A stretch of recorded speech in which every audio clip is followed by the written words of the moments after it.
What's up, yo? This week on Thug Notes, we getting ice cold with Wuthering Heights by Emily Bronte. So some fool Lockwood arrives at Thrushcross Grange, a pimpin' manor across the way from another fat crib called Wuthering Heights. After meeting his emo landlord Heathcliff, Lockwood hits up the maid Nellie and asks her to tell him what went down in his hood. Back in the day, the top dog of Wuthering Heights, Mr. Earnshaw, picked little Heathcliff off the street and decided to raise him as his own. At first, Earnshaw's two legit kids, Catherine and Henley, can't stand Heathcliff's freeloading ass. But soon, Catherine starts to get all sweet on my boy, and they start chilling on the reg.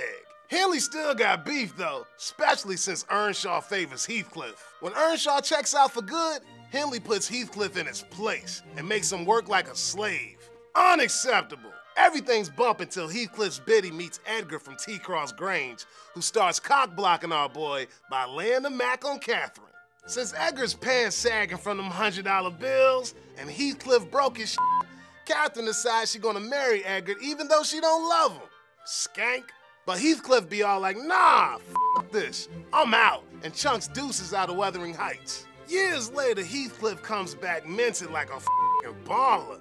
Ain't nobody know where he got them swole dollars from, but he gonna use it to get back at all them haters who done shit in his cereal. Heathcliff swindles Henley and his son Harrington, jacks Wuthering Heights, and treats Henley like a bitch till he dies. Then he marries Edgar's sister, Isabella, just to get his hands on T-Grange.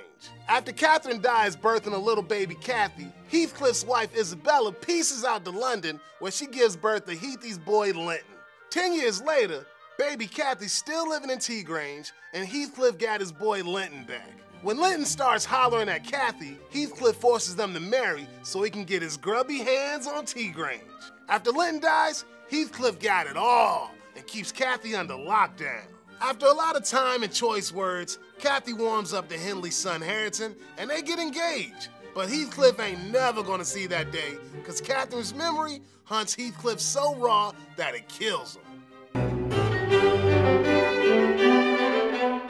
Dub Heezy is a trill example about what happens when a player's soul is torn between love and hate. Heathcliff spends the first half of the book trying to hang on to his honey Catherine, all while getting smacked around by Henley. But once Catherine marries Edgar, Heathcliff feels like he got played and starts sipping that haterade. But Heathcliff ain't bringing his vengeance to the streets. To wreck these rich haters, Heathcliff gotta beat them at their own game. He gets to jump on Henley by stacking grands and swiping his hood.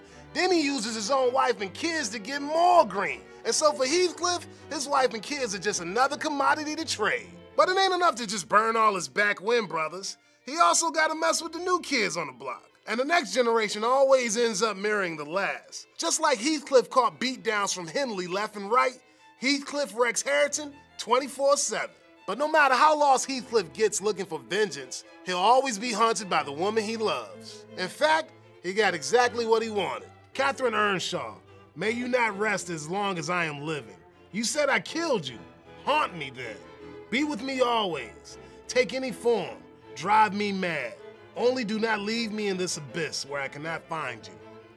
Peep this symbol, son. Catherine's love can go one of two ways. Wuthering Heights is surrounded by a whole bunch of nature and crazy weather, representing the hardcore passion of Catherine's love for Heathy. T-Grange, on the other hand, is all clean and sheltered, which repping the easy living of Catherine's marriage to the hood-rich Edgar. When Catherine makes her choice, so does Heathcliff. Revenge. And while love don't conquer all in no simple way, it eventually wins out. Heathcliff drops his venomous revenge after seeing Harrington and Kathy getting fresh, cause they be reminding him of Catherine. And since he reclaims his humanity by dropping his vengeful grind, H-Dog's departed soul can finally join the ghost of Catherine that's been haunting him for so long. When Nellie peeps a scared boy crying and asks him what's wrong, he say, there's Heathcliff and a woman yonder, under Tanab. I dare not pass him. Thanks for tuning in, my well-read thugs. Stay smart and stay in school. Peace.